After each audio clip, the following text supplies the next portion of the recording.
भारत की सफलता कई सारी देशों को डाइजेस्ट नहीं हो रही है और भी कई कारण हैं। लगभग सभी ऐसे देश हैं, बहुत सारी संस्थाएं हैं जो भारत के पीछे हाथ धोकर पड़ी है, जो चाहती है कि भारत बिखर जाए, छत बिछत हो जाए, बर्बाद हो जाए। और इन सब चीज़ों में वो कुछ भारतीयों का ही सहारा लेते हैं, जिसे लालची कह सकते हैं, जिसे कुछ नहीं पता, बस उनके पेट भरने से मतलब है। और बात केवल पेट की होती तो चल जाता, लेकिन वो पेट की भूख नहीं बल्कि दूसरी भूख होती है जो कभी मिटती नहीं है। और भूख मिटती नहीं है, इस चक्कर में हम देश को मिटाते चले जाए, उड़ाते चले जाए, गंदी बातें बोले, इस धर्म, इस व्यवस्था, अपने कल्चर को गाली दे। भारत नाम से बेहतर जिसे इंडिया नाम लगे, जो बोले कि अंग्रेज अच्छा था बल्कि भारत के लोग बुरे थे, जो बोले सनातनी बुरे थे, अंग्रेज अच्छा था।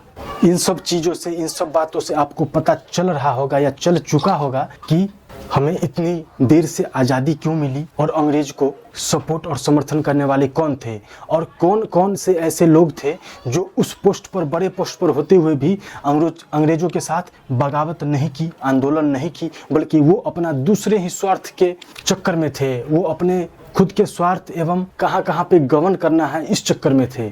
सभी अपने अपने स्वार्थ में काम कर रहे थे, निस्वार्थ भाव से जो काम कर रहे थे वो लड़ते गए और मरते गए। उनके बारे में कोई न पूछता है न जानता है और आज इतिहास के नाम पर उनके बारे में कई सारी बुराइयां परोसी जाती है, तर्क किए जाते हैं। राजनीति के नाम पे अपशब्द का इस्तेमाल धड़ल्ले से किया जाता है। आपसी मतभेद ऐसे हैं कि एक दूसरे के बीच में रहकर भी लोग अपने आप को दुश्मन जैसा समझते हैं। इससे अच्छा तो लड़ाई मारने काटने का समय था, महाभारत का ही समय था, जब युद्ध में भी एक नियम था। पर यहाँ कोई नियम नहीं है। लोग इस हद तक गिर चुके हैं, किसी को कोई मार देगा, फंसा देगा, कुछ भी कर देगा, कुछ भी कर सकता है, क्योंकि ये राजनीति कहा गया है।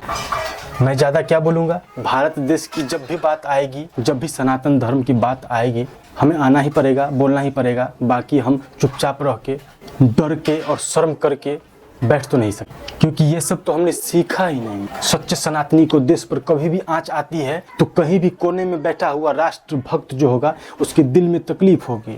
बॉर्डर से रिलेटेड या देश से रिलेटेड या विदेशों में भारत की शिकायत की बात जब भी आती है तो सबसे ज़्यादा दर्द बैठे बैठे अपना अन्न खाकर अपना काम में लगे हुए लोगों को भी दिल में तकलीफ होती है। और उस समय भी वो सोचते हैं कि देश के लिए कुछ करने का मौका मिले तो वो मैं करूँगा, मैं भले ही मर जाऊँ। तो वो कौन लोग हैं?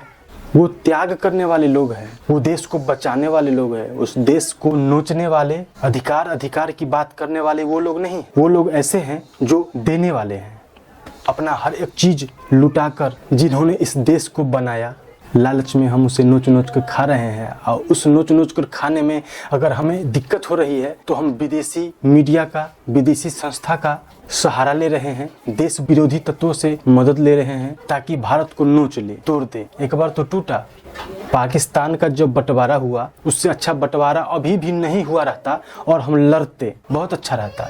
हम लड़ते क्योंकि अभी भी ये लड़ाई ही है। धीरे धीरे धीरे ऐसे कर करके ये हमें स्वीट पॉइजन जैसा नहीं चाहिए, मीठा मीठा दर्द देकर और हर बार ईमान ले लिया जाए, अपना वजूद पर सवाल उठने लगे, आँच आने लगे, तो ऐसा काम नहीं करना चाहिए। सभी भारतीयों को एक होकर भारत के लिए सबसे पहले आना चाहिए आगे और लड़ना चाहिए।